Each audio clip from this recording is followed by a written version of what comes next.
I would like to welcome you on my behalf as well. I will present a social entrepreneurial incubator from the Institute for Economic Research. We have developing it within the framework of the Istoderne international project. Those of you who are not familiar with our work, let me tell you that the Institute for Economic Research is an independent NGO research organization. We have a 55-year tradition. We are involved in research, consulting when it comes to international economics, development research, welfare economics, regional development, sectoral research, and business consulting. We have 21 researchers employed by our institute.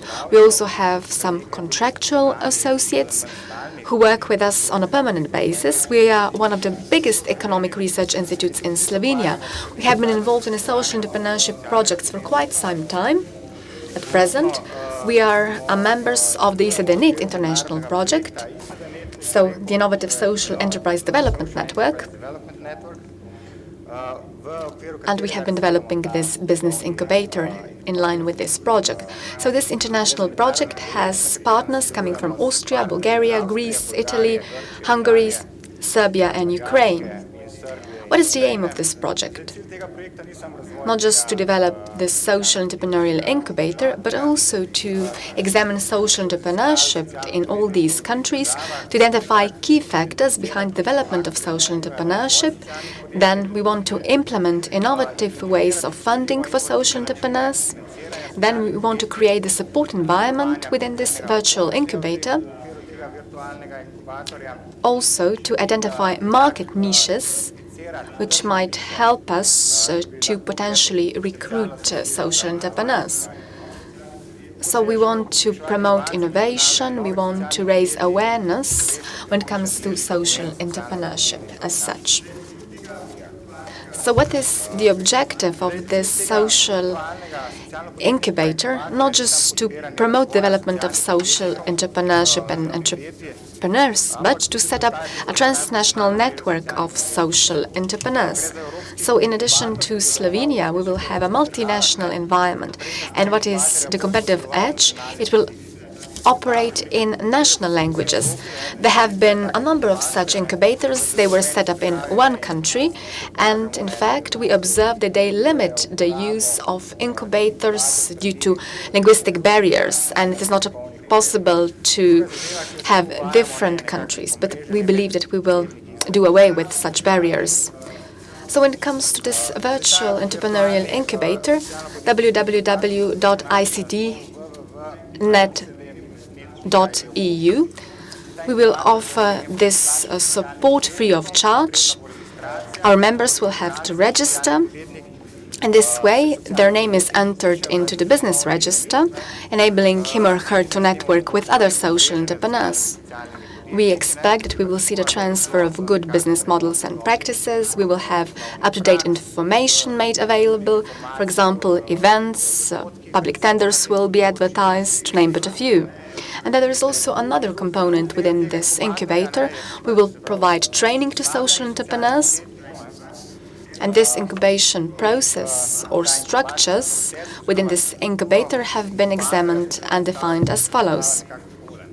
We will have 3 key pillars within this framework. The first pillar will help us to gather all the components within the existing support network and its services. Why was this decision taken when it comes to this support environment? We realize that this support is quite well provided in all these countries.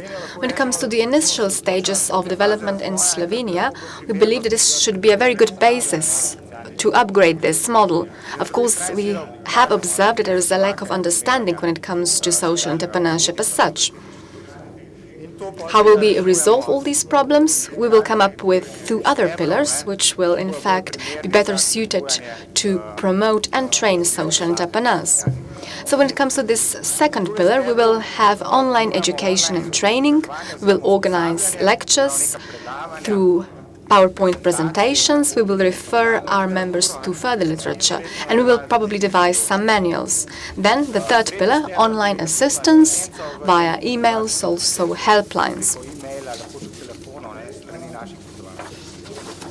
When it comes to training models and training areas to be covered by this model, we didn't focus our attention merely on entrepreneurship, but we also included other business functions within this model, because we believe that these models will also have to be put forward, and our entrepreneurs should be familiar with all these models.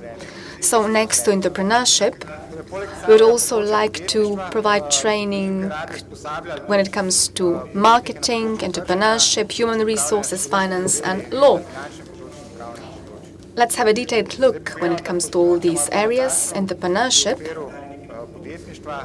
we would like to give instructions as to how we might generate business ideas, steps from business ideas to devising business plans, how to set up a company, how to develop it, how to grow within your company, how to identify key stages, how to make a transition from this entrepreneurial model of thinking into a big corporate model of functioning and operation, and how to lead a successful company. When it comes to marketing, marketing mixes then how to elaborate market research and how to manage customer relations. Human resources, some ideas as to how recruit appropriate personnel, how to develop them, how to award bonuses so that we would have a long-standing partnership between the employees. And what is also very relevant when it comes to social companies, how to manage human resources from vulnerable groups within the society. Finances, identify appropriate funding models. We refer our entrepreneurs to those institutions providing such funding sources, then how to evaluate projects, how to be involved in working capital management, which is a very topical issue today, practical instructions as to accounting models and methods. Legal area, we provide legal advice when it comes to human resource management, contractual consulting, then production, intellectual property protection, consumer protection, international trade, and taxes. Many of you might have think that this is a very comprehensive area. It is superfluous for our Slovenian social entrepreneurs. But one has to bear in mind that this incubator is also dedicated to other companies from other states. We know that social companies have more employees in Italy, and they need some advice which go beyond the scope of 5 employees. All our activities are in the end stage of development, so we hope that these companies will kick off in the second half of 2011. But then our funding operations no longer have funds available. We will merely provide this aid within the lifetime of the project. So then we started thinking on how we might proceed. Our first possibility was to obtain new funding and how we can manage the project in the future, or we should hand over the project to those entities which have enough funds available in order to manage these activities in the future as well. I have to say that we haven't been successful so far. I hope that the tide will turn and that these projects will be implemented in the future with success as well.